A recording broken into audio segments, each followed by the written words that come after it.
from him. I'm gonna have to reach out and ask him just for show and just curious purposes because I mean he has to because you mentioned there's probably tons of kids, softball players, prospective softball players who want to play at the next level who send these I don't know what letters or resume tapes, whatever you want to call them, on-field resume tapes out to these coaches. But now it's so much easier to get in touch with these coaches if they do indeed have social media. And if they're as active on social media as Murph is, he's again very active on both. I see it on Twitter, on Instagram.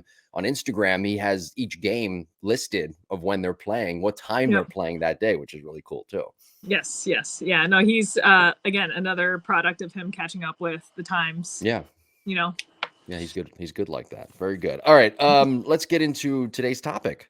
Episode 37, Athletes Energy Management System. Very important. Sleep and hydration. You listed off points on our preparation sheet prior to the show. We're going to get to all of them today, but I think the two that stick out to me the most, and I think one I struggle with, the other one I'm a master at. Sleep I struggle with. Hydration I don't.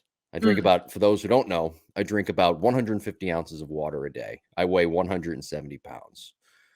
Take that for what it is. That does not include the coffee or the green tea either. I only have about 1 or 2 cups of coffee a day, but water-wise, I drink a lot of water. So hydration, I don't struggle with. Sleep, I don't really struggle all that much with, but as you get older, and you know this, right? You get older, your sleep cycles are a little bit off. Now, as an athlete, though, those two are, in my opinion, are the most important: sleep and hydration. If you don't have the proper sleep or the sleep cycle, and you don't have the proper hydration. Number one, by the way, too, with hydration, a couple of things that I did some research on. If you don't have proper hydration as an athlete, there's a reduction in blood volume, decreased sweat rate, increased core temperature. None of them are good. So, Cass, here's what I got from hydration.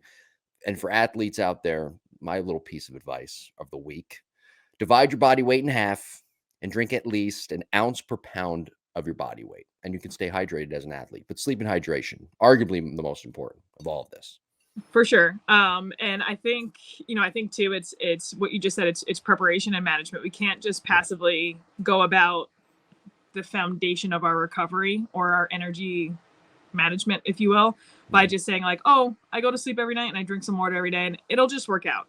We don't go about our weightlifting like that. We don't go about our hitting like that. We're very meticulous. We try to follow plans, and yet sometimes the two lowest hanging fruits of sleep and hydration, we kind of just let sail along with us.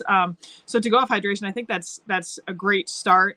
It's certainly going to be a little bit different for everybody.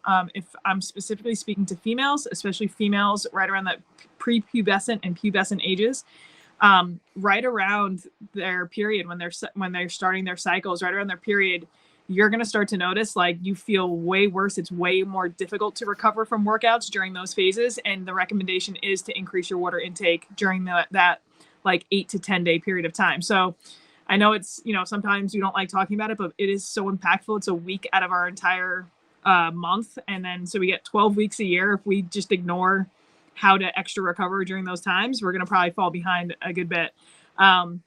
So there are going to be certain times where hydration is higher. If you're traveling on planes to weekend tournaments, that's going to dehydrate you. You need to probably uptick it a little bit more then.